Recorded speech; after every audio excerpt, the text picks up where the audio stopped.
घाउ बढ्दै बढ्दै गएर यो अवस्था आयो। अनि उहाँ उपचार भएन अनि यहाँ झिकाएँ। अनि झिकाएर अनि उपचार गरेको उहाँ पठाएको ऋण पनि तिरेको छैन। वर्ष दिनमै यस्तो भयो। भएन क्यान्सर भन्नुभयो उहाँहरूले, डक्टरहरूले क्यान्सर भयो भनेपछि अनि अब खुट्टा फ्यालियो। अनि खुट्टा फ्यालिएपछि अब मेरो उयो पनि छैन, साह्रै श्रीमान पनि हुनुहुन्न। हजुर हजुर। अनि अब श्रीमान पनि नभएपछि 5-6 वर्ष भयो खसेको। अनि अहिले छोरा पनि मलाई पाल्छ होला भने यस्तो भयो। जब म शनिबार आउँदाखेरि अब आमा छोराहरू पैसाको अभावले गर्दाखेरि, आफ्नो आर्थिक अवस्थाको कारणले अभावले गर्दाखेरि रुइरहनु भएको थियो। त्यही भएर मैले बेलुका यहाँबाट भिडियो बनाएर रुममा गएर 1-2वटा भिडियो पोस्ट गरे बापत मेरो ठुलो बुवाको छोराले नै 5,000 पैसा पठाइदिनु भएको थियो। मेरो दिदीले दिनुभयो। त्यो पैसा ल्याएर दिँदाखेरि उहाँहरूले अनि औषधि किन्ने पैसा भयो भनेर भन्नुभयो। जस मैले त त्यति धेरै गर्न पाएको छैन, तर 2जना आमाहरूले चाहिँ धेरै नै दुःख पाउनु भयो। बेलुका सुत्दाखेरि पनि म्याटहरू राम्रो नभएर, अब सिरानीहरू नभएर, झोलाको सिरानी लाएर एकदम दुःख कष्ट तरिकाले चिउरा खाएर बसेर सपना पूरा गर्न घरबाट टाढा पुगेका पाइला आज अस्पतालको शय्यामै रोकिएका छन्।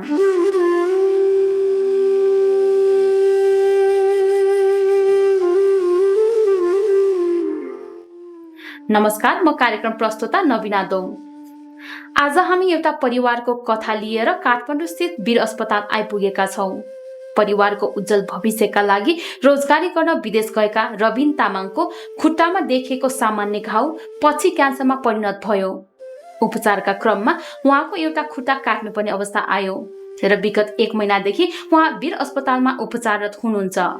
उहाँको वर्तमान स्वास्थ्य अवस्था, परिवारले भोगिरहेको आर्थिक तथा मानसिक कठिनाई र आवश्यक सहयोगबारे जानकारी लिन हामी यहाँ आएका छौं। आउनुहोस् उहाँको संघर्षको वास्तविक कथा प्रत्यक्ष सुनौ।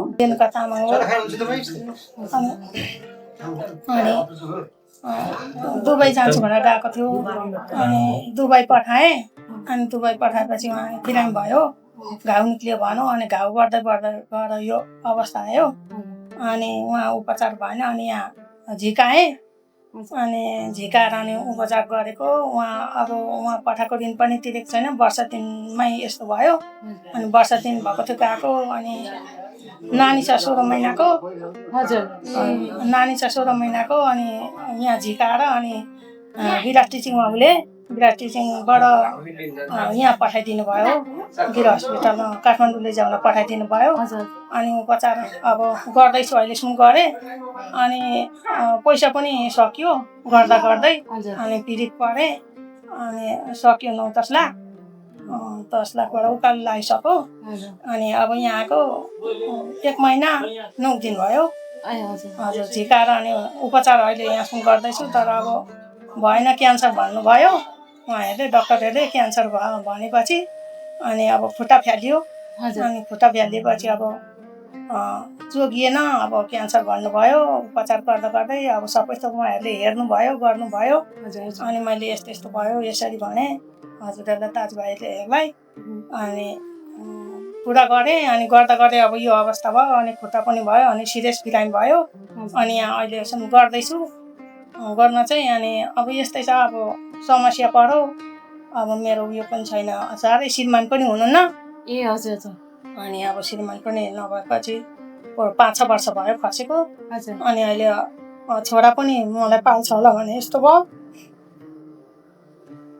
घरमा अरू को हुनुहुन्छ तपाईँ? अरू अब त्यो बुहारी छ। नाति बुहारी छ। अनि अब माथि अब छोरा उतिरै छ। माथि नै अहिले मेरो घरमा म बसे ठाउँमा चाहिँ त्यही नानी र बुहारी छ। अहिले हाम्रो यो बाबुलाई हेर्नलाई हस्पिटलमा चाहिँ को हुनुहुन्छ? अब मेरो साथी, मेरो मितिनी र म छु।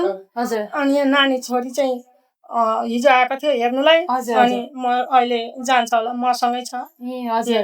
हेर्दैछ। यहाँ के लिएर आएछ। यहाँ यसो उयो गर्नलाई बाल्टी उयोहरू लिएर यहाँ दाढी काट्नलाई लिएर आएछ। अनि अहिले मसँगै छ। अनि यो अहिले जुन खुट्टा काटियो नि, खुट्टा काटिएपछि चाहिँ क्यान्सर सक्यो त?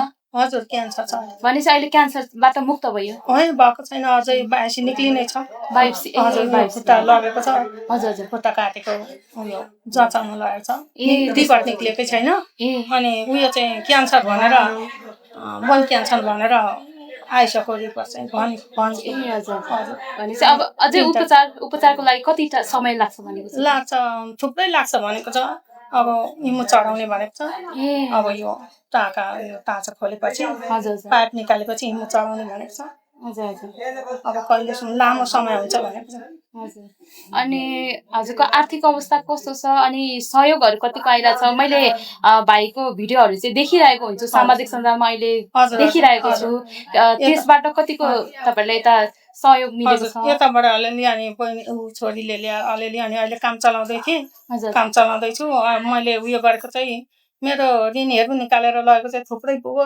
मेरो अहिले अवस्था छैन सकिएको छ अवस्था छ मेरो उयो छैन उपचारको जिम्मेवारी सबै हजुरबाटै हो हजुर मैले नै खोज्ने गर्ने हजुर गर्दैछु अहिलेसम्म अब अझै पनि उपचार बाँकी छ भन्नुभयो 3 महिना जति भन्नुभयो है अब अझै डाक्टरले भन्नुभएको छ त केही कतिसम्म खर्च लाग्नेछ केही अब यो पछि अझै सुधार केही आउनेछ भनेर केही भन्नुभएको छ अब के छ अब हेर्नुपर्छ बायोप्सीमा भनेको छ अब त्यो क्यान्सरै पत्ता लगाउनु भयो हजुर हजुर अनि अब क्यान्सरै भन्नुभएको छ भित्र जोखिममा छ भन्नुभएको छ अस्ति मलाई चाहिँ ए हजुर हजुर जोखिममा भनेको छ धेरै लाग्छ भनेको छ समय पनि सँगसँगै खर्च पनि हजुर हजुर अब 10 लाखबाट उकालो भइसक्यो हजुर है अब एक महिना आज 9 दिन भयो हजुर अब सामाजिक सञ्जालमा देखिरहेको भिडियोबाट पनि कतिजनाले त सहयोग पनि गरिसक्नु भएको छ अझै पनि हामी अब भिडियोहरू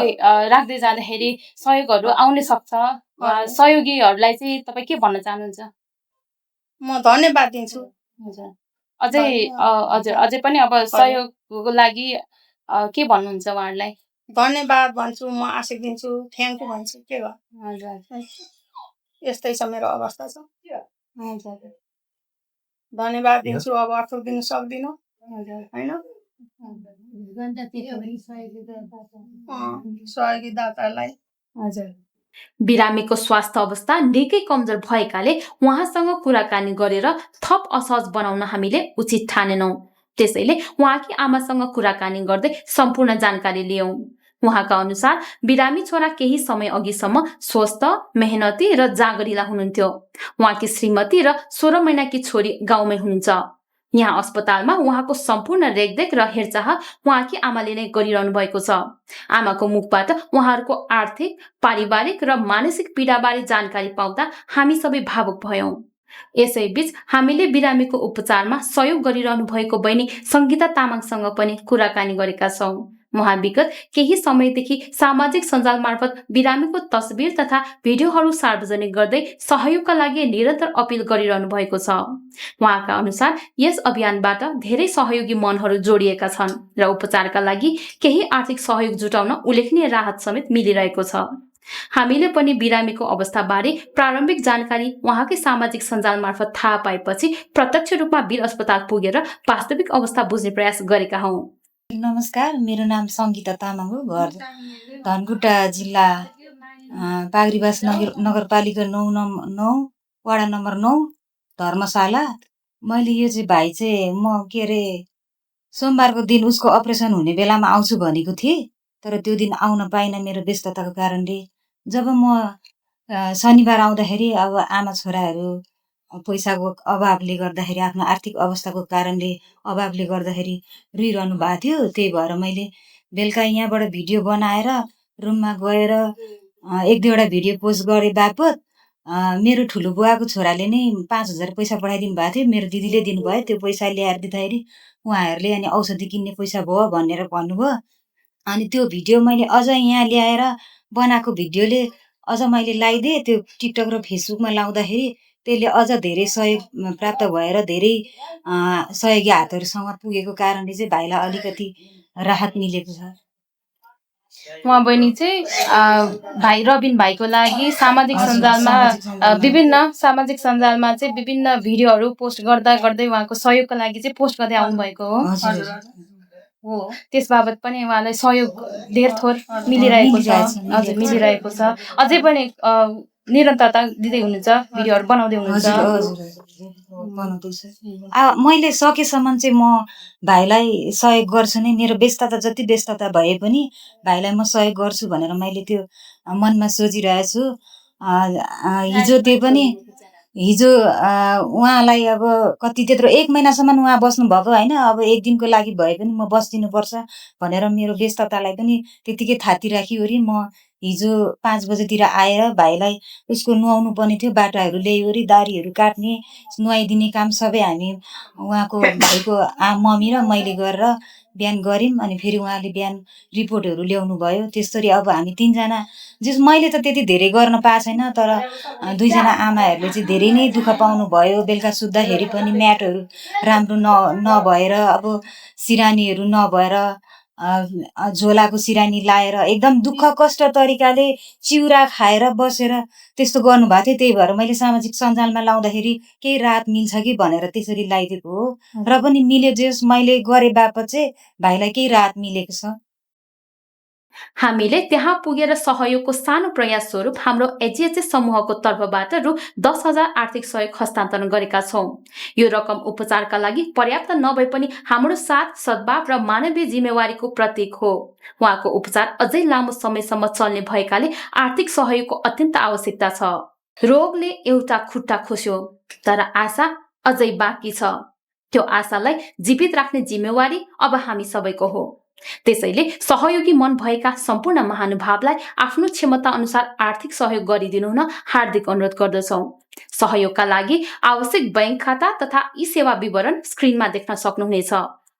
साथै यो भिडियो तथा सन्देशलाई आफ्नो सामाजिक सञ्जाल मार्फत बढी भन्दा बढी शेयर गरी सहयोगको अभियानलाई अझ व्यापक बनाउन पनि हार्दिक अनुरोध गर्दछौं। सहयोग गरौं, आशा बचाउँ। धन्यवाद।